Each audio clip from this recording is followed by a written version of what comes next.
Prigozhin posts a new audio after 3 hours of silence, claims Wagner has crossed all state borders and is entering Rostov. So far, the claims about an alleged March column haven't been backed by video. We crossed the state borders in all places. Now we are entering Rostov. Units of the Ministry of Defense, or rather, the conscripts who were thrown to block our roads, stepped aside. Prigozhin claims, we are not going to fight children. We are only fighting professionals. But if someone stands in our way, we will destroy everything. We are extending our hand. Do not spit in it. We are going forward till the end, he added. So a mutiny or a putiny seems to be happening with, the Wagner group, the mercs, the mercenaries. Now, what's really funny about the situation is every aspect of this is a mid-off, okay? Every actor involved is bad. The only people that are involved that are not bad are just the civilians and the people who are like unwittingly forced into battle, okay? That's it. Felix Biederman says, Russia's Wagner mercenary chief Yevgeny Prigozhin said that the Kremlin's rationale for invading Ukraine was based on lies concocted by his perennial adversary, the army's top brass. There was nothing out of the ordinary happening on February 24th. The defense ministry is trying to deceive society and the president and tell us a story about how there was a crazy aggression from Ukraine and that they were planning to attack us with the whole of NATO, says Yevgeny Prigozhin, the Russian Wagner mercenary chief. Felix Biederman says, holy shit, there isn't a serious country in this entire part of the world. Mongolia or the Ottomans need to remobilize and bring the entire region under a new order. I agree. When you're losing the battle and start talking about honor and loyalty at the bloody end and you get that mercenary stare, that's such a good fucking meme, dude. Anyway, funny how this is happening as the Ukrainian counteroffensive fails and the Pentagon magically finds $6 billion. Do you think this is due to just Russia fucking them over? Do you think there's some under-the-table non-prosecution for higher-ups in the Wagner group and maybe some dollars from the West? The Wagner shit is not just a mutiny, it's a call for civil war. Prigozhin called for the military forces to switch sides and also said the same for civilians who want to join. He said they will provide them weapons from armories that they will loot. Yeah, Chatter found this journalist claims videos are real. A senior American intelligence official tells me both for Ukrainian and U.S. intelligence is a watch and see if they destroy themselves sort of situation. They said it's going to be a long night of watching how this develops, said Wagner is mobilizing and headed towards Moscow. Sources within the Wagner PMC group are claiming that a missile attack launched by Russian forces have targeted one of their field camps in Ukraine, resulting in significant casualties. The leader of Wagner, Yevgeny Prigozhin, has just stated that he believes the attack was ordered by the Russian Ministry of Defense. He says, to give context to what's happening, Prigozhin released a video earlier today talking about how the invasion on 24 was bullshit. Later that day, rumors start spreading that Putin has ordered for him to be arrested. Prigozhin releases a video showing that what he alleges to be a Russian MOD airstrike on a Wagner camp, and then an hour later sends these messages out and basically calls for a civil war rebellion. Yeah, I mean, he has major issues with Shoigu in particular. This isn't a Western conspiracy. Prigozhin has been hinting at this all along. This isn't all of a sudden. I mean, I don't understand why the guy who's like, let's use the like rapist prisoners as in the front lines is like, this war is bullshit. Like, what's funny about the situation is, remember, when I said they're having a mid-off, I mean like these are all fucking awful people, right? So when liberals post shit like this, what they fail to recognize is like, these guys are fucking awful. Like, don't bother Volodymyr, I will burn down Moscow. Like they're like getting fucking excited. They're getting excited at the prospect of like, again, the rapist pedophile military brigade that do insane shit. Like these are the same people that they were talking about. People that they were talking about how like psychotic they are every time they wanted to like move the conversation away. Every time they wanted to move the conversation away from like the potential Nazism within like Ukrainian ranks, they would go, well, Wagner is a bunch of Nazis, which is true. And I use that same example over and over again. But like, it's definitely the war criminal brigade turning on the other war criminal leadership in a country that is effectively doing war crimes. But I guess they have a difference in opinion on how to do the war crimes. Like, I don't know, like, They're gonna be like, listen, Mr. President, Vladimir Putin, I don't like the type of war crime you're making me do. It's not good. I like my own kind of war crime. Another thing to consider is that he did not attack Putin in any way. He says this is his crusade against the RUMOD. He alleges that nothing else will change. He just wants to clean things up in the MOD and then resume the war. But obviously, the Russian government is not cool with this. Yeah, but Shoigu is an extension of Vladimir Putin. That's why he's in the position that he's in. So it doesn't even fucking matter. Saying that he hates the Russian MOD means that he's saying that he hates Vladimir Putin, because the Russian MOD is Vladimir Putin. Their entire job is to be an extension of whatever his needs are, whatever he wants to do.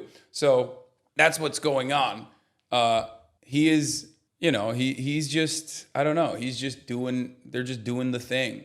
So yeah, there's a possible coup of tricking the country into an unprovoked invasion back in February last year.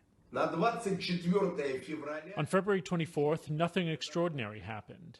But the Ministry of Defense was trying to deceive the public, to deceive the president, and say that there was insane aggression. I think there's a higher likelihood that these dudes, the mercs, get, the mercs turn heel. I think, I don't know anything. I don't know what's going on. I feel like the higher likelihood is that these guys get, maybe a little bit of funding and decide, maybe we'll just help out on the other side or something. You know what I mean? Little Russian January 6th. Moscow, the Russian capital, has been placed on alert, while Yevgeny Prigozhin, in his latest address on social media, has said that his forces are entering the southern Russian region of Rostov.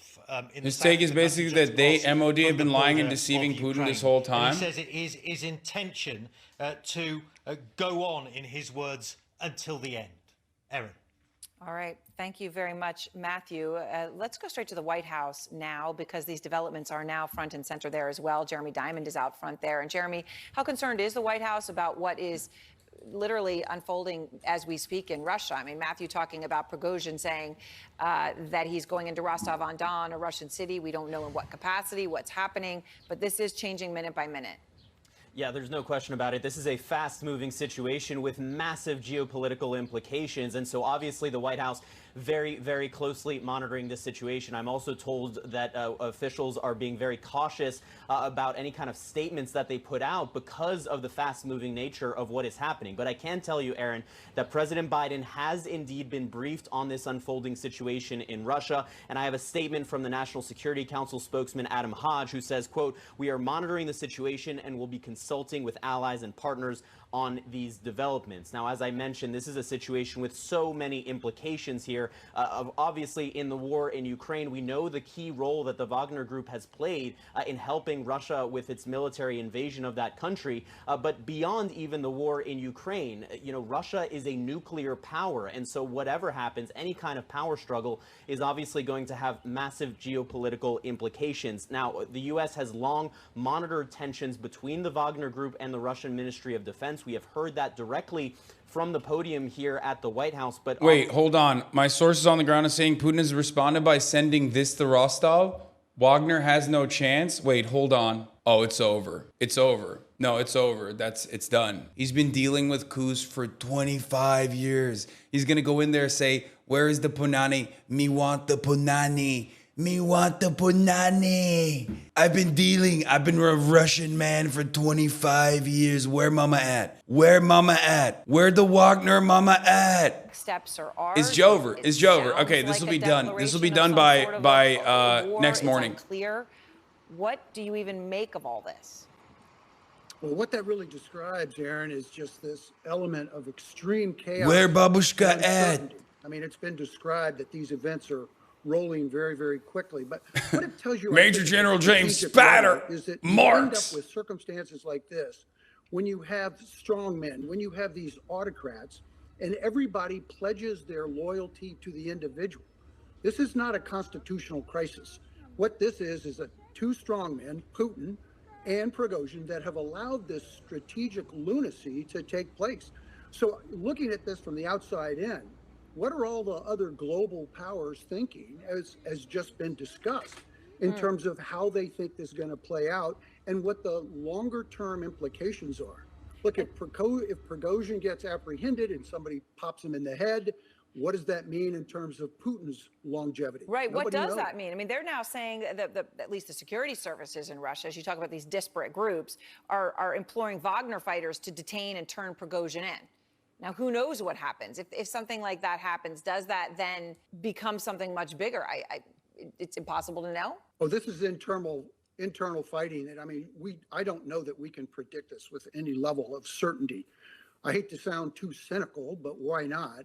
I mean, this could be some drama that's playing out that enhances Putin's stature at the expense of Prigozhin that's already been pre-baked. Prigozhin goes away, but he manages to live to fight another day in some means. We simply don't know right now, but we've seen this. This is a failed military with failed leadership. Putin has allowed that to take place. He's inserted this Wagner group to try to unscrew. Worth noting that Prigozhin is more right-wing than Putin. That's like insane to think about. Both fucking suck, but I think Prigozhin would be more likely to carry out multiple genocides.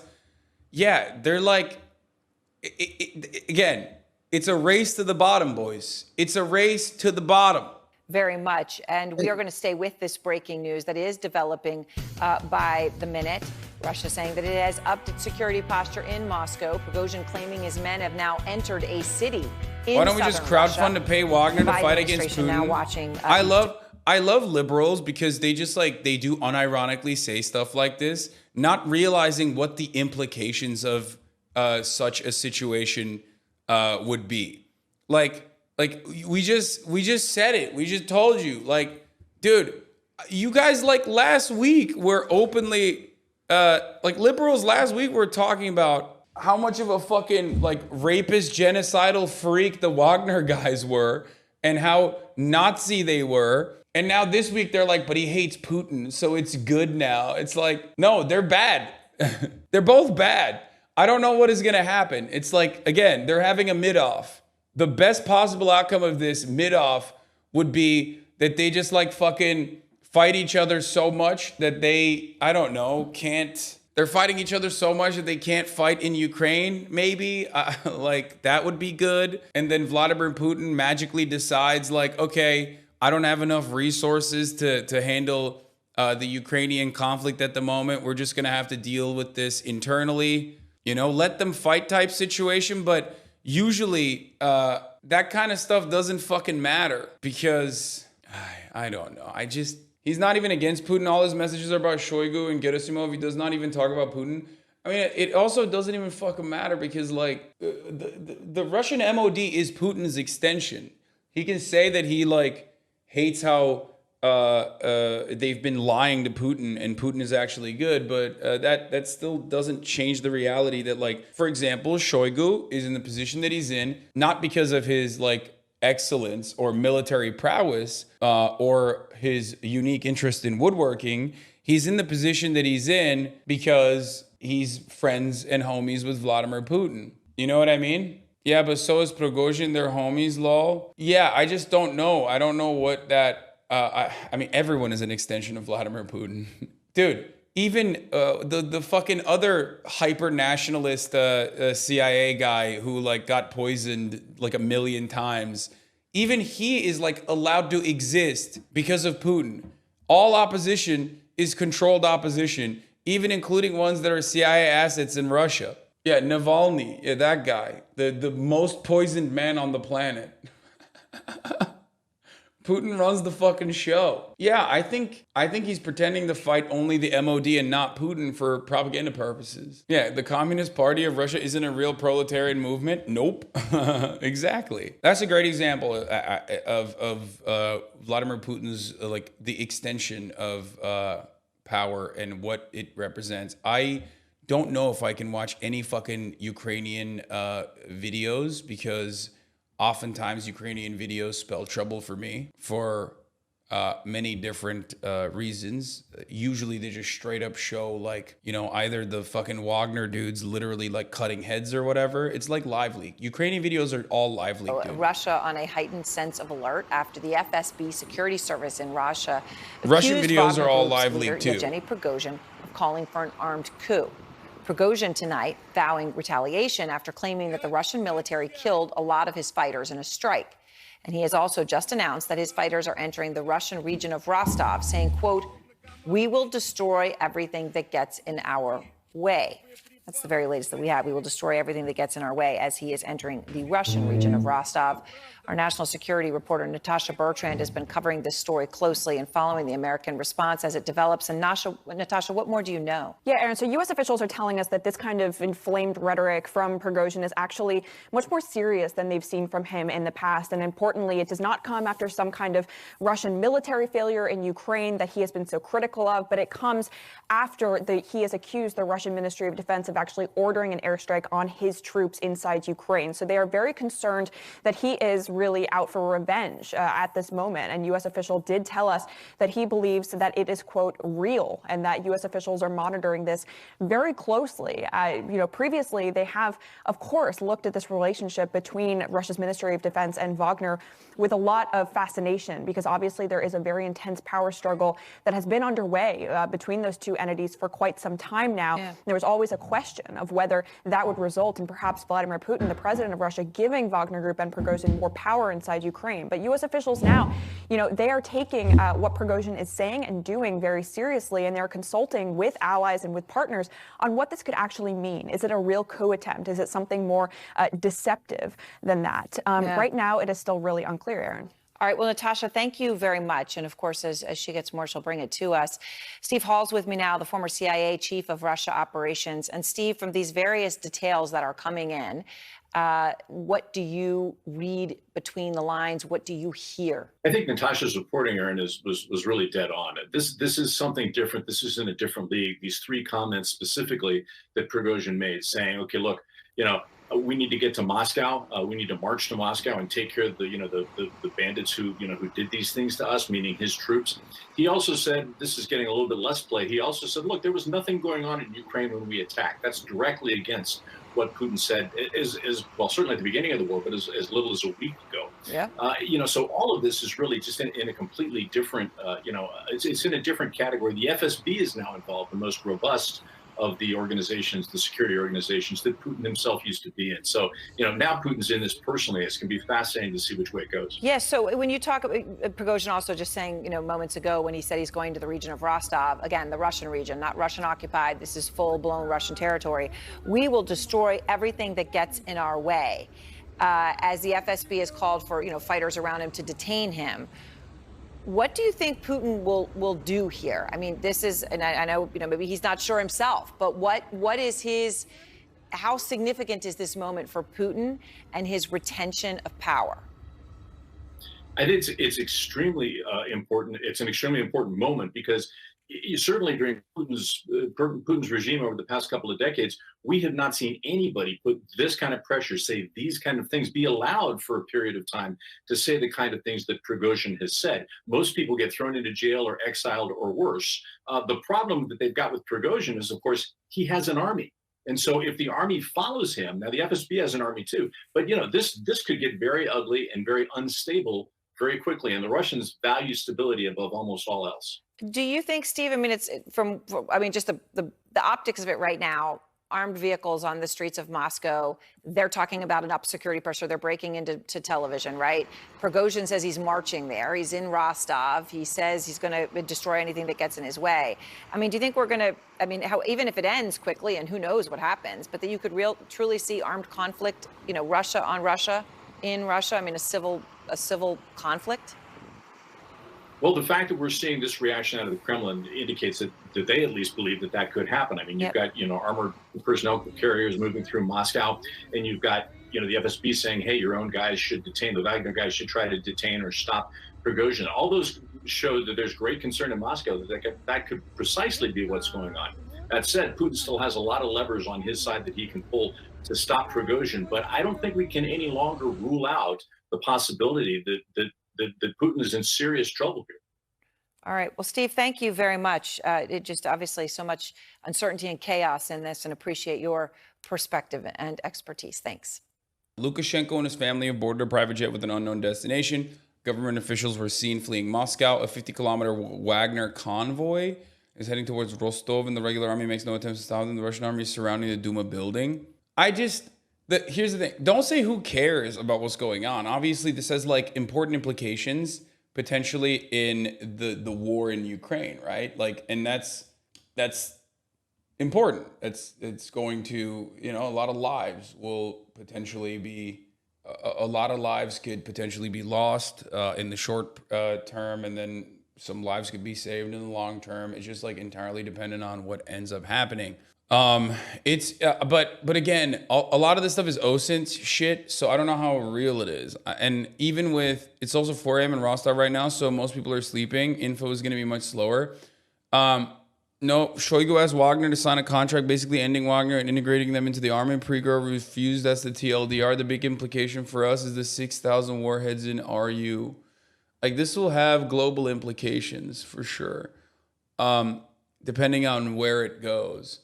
But even if it ends with Vladimir Putin dealing with Wagner, or the head of Wagner, and like restructuring it and putting it under the MOD, or which would be like the least different outcome than how things have been so far.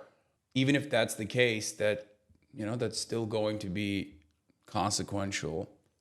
Here, let's watch this. Wagner has issued what sounds like a declaration of war against his country's top military officials. Yevgeny Prigozhin posted an audio message today accusing the army of launching strikes on his own troops. In a separate video clip, he said that Moscow's invasion of Ukraine was based on lies by the military's leadership. His Wagner group spearheaded Russia's capture of the Ukrainian city of Bakhmut last month, a battlefield success that has allowed him to criticize Moscow with impunity. Now, the main target of Prigozhin's tirade is the Russian defense minister. The defense ministry is trying to deceive the public and the president and tell a story that there was some crazy aggression by Ukraine, and that together with the entire NATO alliance, they were planning to attack us.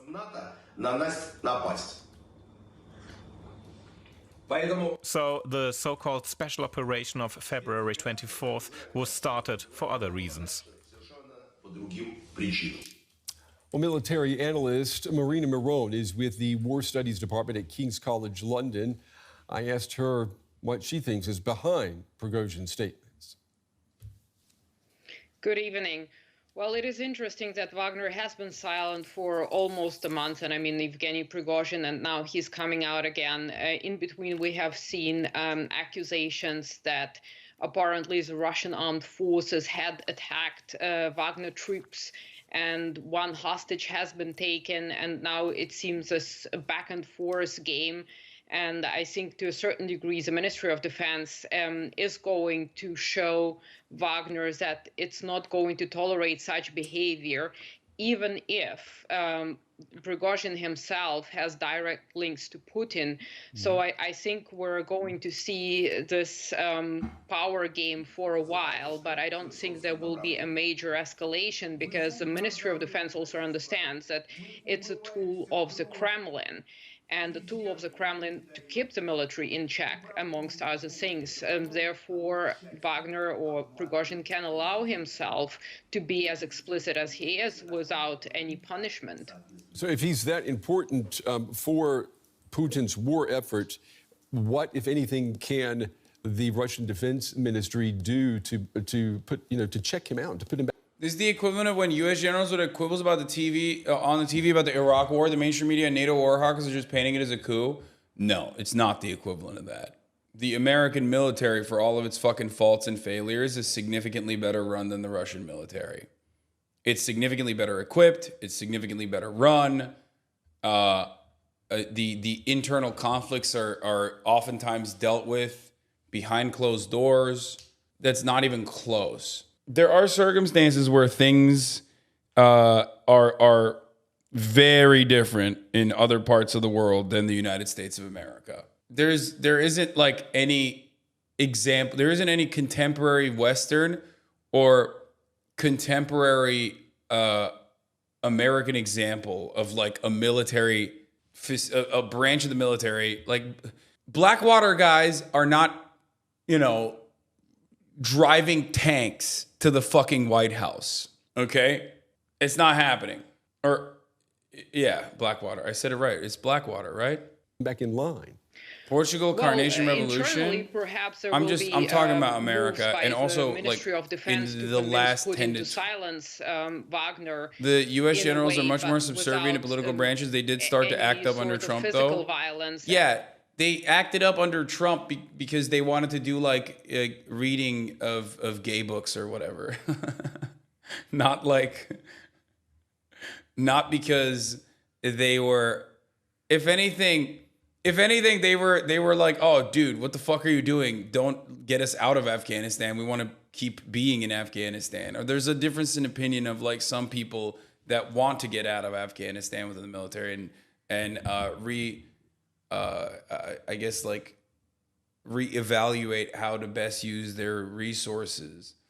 But it was never like this. It's not like this at all. And we will see on the battlefield, as I said, the Russians attacked the Wagner group. One soldier has been taken hostage.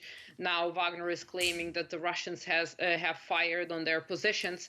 So those kind of skirmishes we're likely to see, but I think mostly those things will be settled internally. And I think Prigozhin also benefits from going out and attracting public attention, and maybe his taunting is also useful for the MOD to take action. And we have seen that in the past 6 months. For instance, Wagner has taunted the MOD about the defenses after the loss of Liman and withdrawing from Kherson. And it seems like it's not the only reason, but it seems like it had some impact on the thinking, on the internal thinking. Prigozhin also said in this video that the public, they've been lied to, that there was no NATO threat to Russia, no Ukrainian threat to Russia. Do we know, is this going to have any impact at all on the opinions or mood among ordinary Russians about this war? Well, I don't think that Prigozhin has that power to influence the entire Russian population, because the narrative, not just prior to the war, but for the past at least 15 years, has been that NATO is preparing a color revolution inside Russia. So NATO has been this boogeyman for quite a while, and I don't think that one statement from Prigozhin will likely alter the views that have been persistent in the Russian population. Military analyst Marina Marone from King's College London. As always, Marina, we appreciate your time and your insights. Thank you. My pleasure. Thank you for having me. I can give you a quick summary of what is happening if you want. Your Russian ex-subscriber. Wait, why ex? Why not current subscriber? Because I'm Russian, I can't subscribe. Well, okay, that's right. Also, you won't see ads anyway, because that is one benefit of being from Russia. But also, why are you asking me for permission? Just write it. You know I'm gonna fucking read that shit. Please get deep into this. If any coup happens, I'm not ready for the same anti-Russian shit that has happened over the last 20 years. You've been talking about literally everything which has happened in the world. But as soon as there's a bright spot for being anti-Russian, you start talking about it on stream. I feel offended, bro. Read that shit. What? Please get deep into this. If any coup happens, I am not ready for the same anti-Russian shit that has happened for the last 20 years. You think I'm anti-Russian? What am I? Am I Vladimir Putin's blood boy? Or am I anti-Russian? Am I too pro-Russian? Like, what's going on? Sorry, thought you've been ignoring it. That's why I spammed. No, I'm anti-Russian. I'm anti-Ukraine. I guess technically I am anti-both. Let's be real. All right, where's the ex-subscriber? I wanna see what they have to say. Maybe they actually are watching ads at the top of the hour right now. You're anti-American too? I mean, that one actually does make sense. Like, not American people. I myself am American. I don't give a shit about ads. Man, I was joking, actually, but the thing is, in short, most of the patriot part of Russia doesn't believe Prigozhin went nuts, believes that Shoigu could actually bomb Wagner's positions right now, following the Prigozhin telegram. The Wagner group army goes into Moscow and the army lets them through. We believe, if we believe Prigozhin's telegram. Okay, what else? What? That is not accurate at all, says Ditch Digger. You're anti everything but China? Okay, well, I do have a soft spot for, you know, fast traveling by train. A video of eyewitnesses appear with a block road from the Moscow side of the Volgodon intersection in Rostovon. Can you give a quick summary if you want? You're a Russian non-subscriber. Okay, the war in Ukraine, inside of the Russian divided military. As the Ukrainian counteroffensive has got underway, tensions and dysfunction have emerged among the Russians directing the war. Шойгу! Герасимов! Где боеприпасы?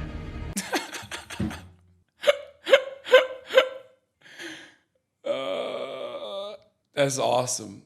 That fucking vid got memed so hard in Russia. Shoigu! Gerasimov!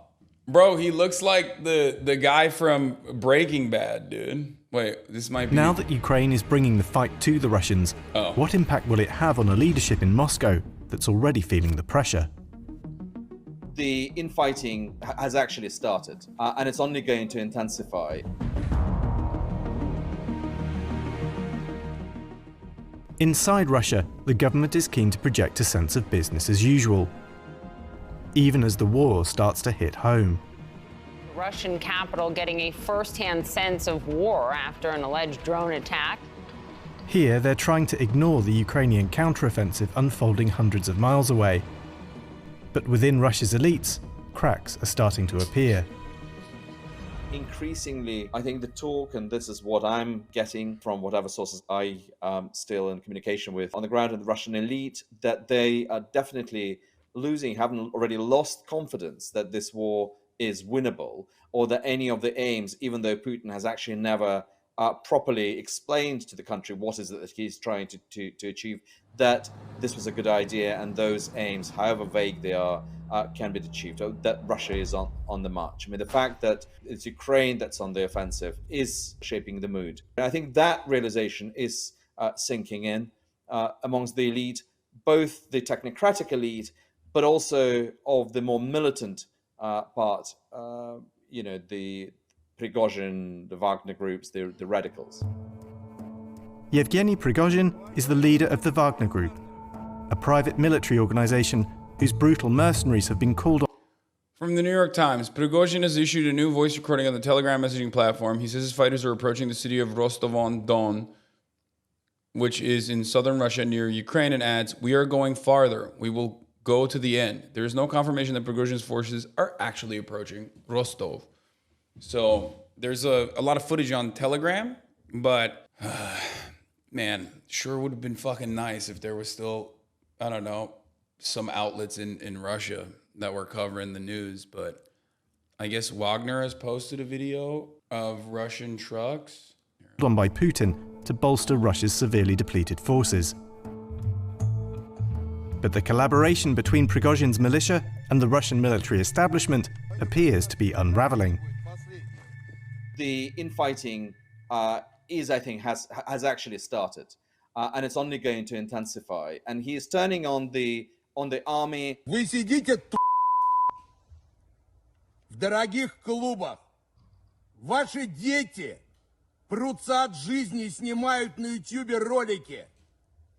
Вы думаете о том, что вы хозяева этой жизни, и о том, что вы имеете право распоряжаться их жизнями. What we've seen, the rants directed against Sergei Shoigu, the Minister of Defense, and against the Commander-in-Chiefs are very important because he is basically blaming them for being lukewarm. He's blaming Russian elite for not doing enough, and basically saying this is not the way to fight an all-out war, which he wants to see. I think that sense of the objectives of this war were unclear from the very beginning, and they're certainly unwinnable, as in Russia is not going to get to Kyiv, is really sinking in. And Prigozhin, and as the elites, and Prigozhin is part of that elite, are starting to prepare for the moment where they will have to concede some losses of territory. What Prigozhin has basically been channeling from the beginning is that Russia needs full mobilization. It needs to bring martial law, needs to call this a war, not a special military operation. My sense is there is a real intensifying of different factions around Kremlin, and it's fighting with each other. And this is out of the ordinary. I mean, Putin has always ruled through sowing conflict between his cronies, but he doesn't like this being, spilling into the open, into the public space. And this is what has happened. And that actually undermines the sense of the elite as well, that things are going according to plan. Because if Prigozhin is allowed to attack and accuse the Minister of Defense and the commander of the Russian forces of treason. It's now getting to the level where the question is Putin really in control of his own men? Depending on what Ukraine achieves, will or will not intensify a political process in Russia. So in that sense, what happens inside Russia politically will be determined by the success of this counteroffensive. The battlefield continues to shape politics in a way that we haven't seen since the Second World War. If Ukraine is successful, I think the infighting in Russia will intensify. I think Putin's position will start shifting. If Ukraine is not successful, however... If you really want to know what's going on, you should join random Russian Telegram propaganda channels. No, man. I refuse to do that. Like, I'm good. Thanks. But no thanks. You know what I mean? Like, I feel like, as far as I've read into it, and I don't want people to fucking jump down my throat, but the Ukrainian counteroffensive has not been, like, fully launched, or has been launched, but it hasn't been as successful. Or maybe it hasn't been launched yet, and they keep saying, like, it's upcoming, it's upcoming, it's upcoming, one or the other. But also, at the same time, this move internally is odd, not in full power. Yeah. Has Ukraine considered calling Mr. Beast to see if he can help? I agree. There were some stories today about new full mobilizations in Ukraine. Most of the equipment hasn't been used yet. It's believed to be probing attacks currently with 75% of the force sitting in reserve. The main operational offensive reserves have not been committed. Limited counteroffensive operations have begun and have seen very limited success.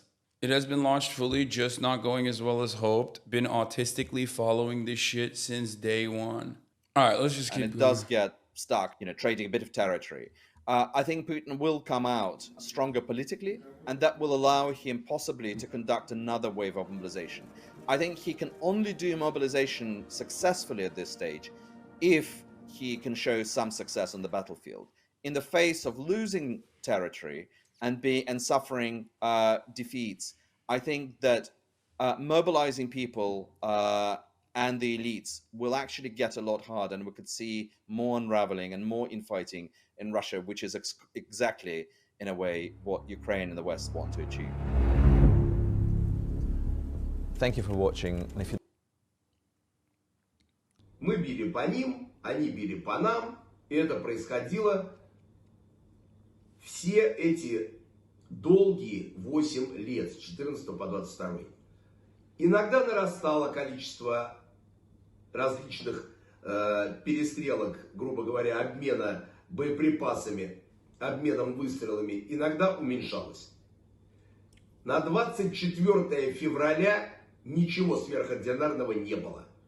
Сейчас уже Министерство обороны пытается обмануть общественность, пытается обмануть президента и рассказать историю о том, что со стороны Украины была безумная агрессия, и они собирались вместе со всем блоком НАТО на нас напасть.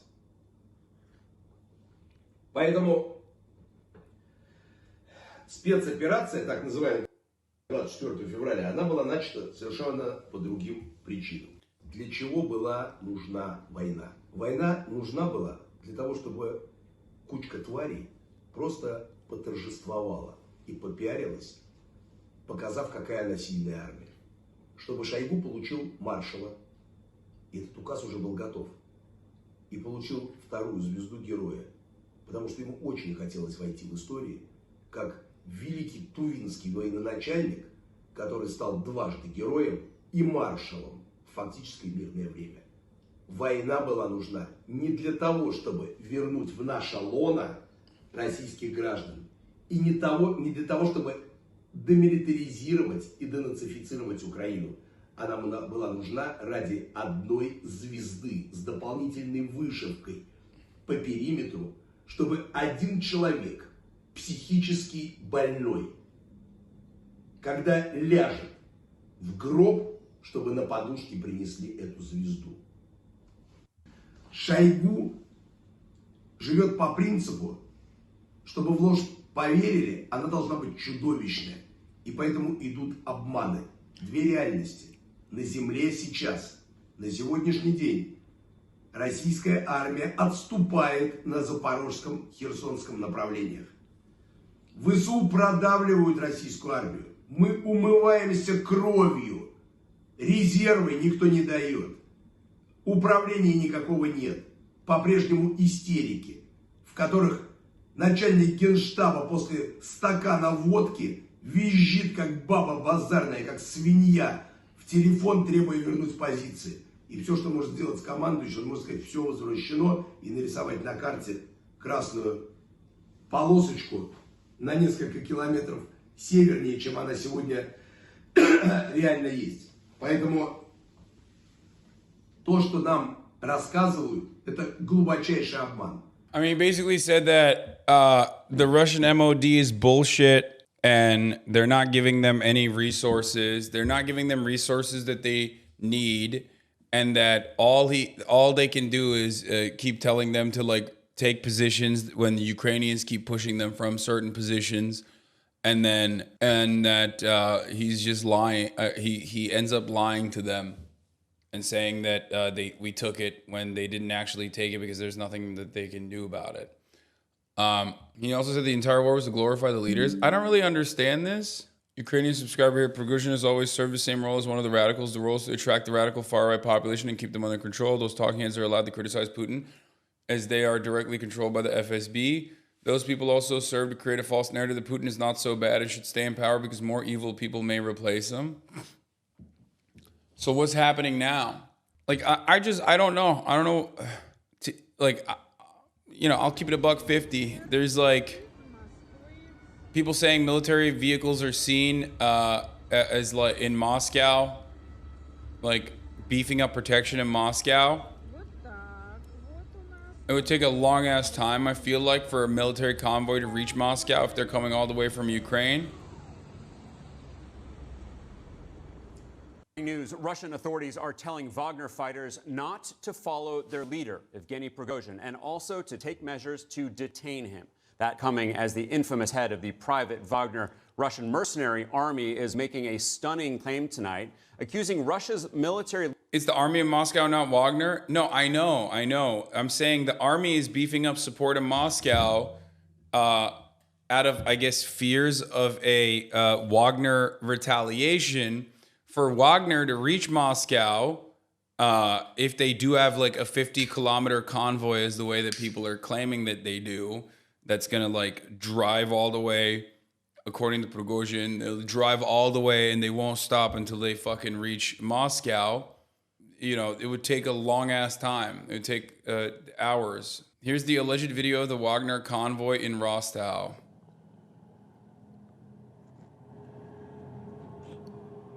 And the only way that people can get information right now is through Telegram channels.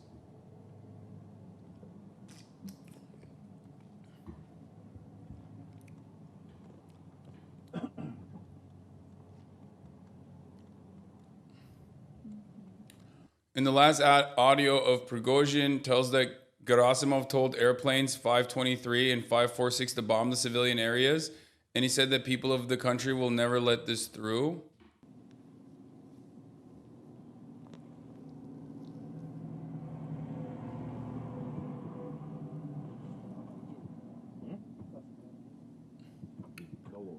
Here, I'll say it. There's no way a coup will happen in Russia.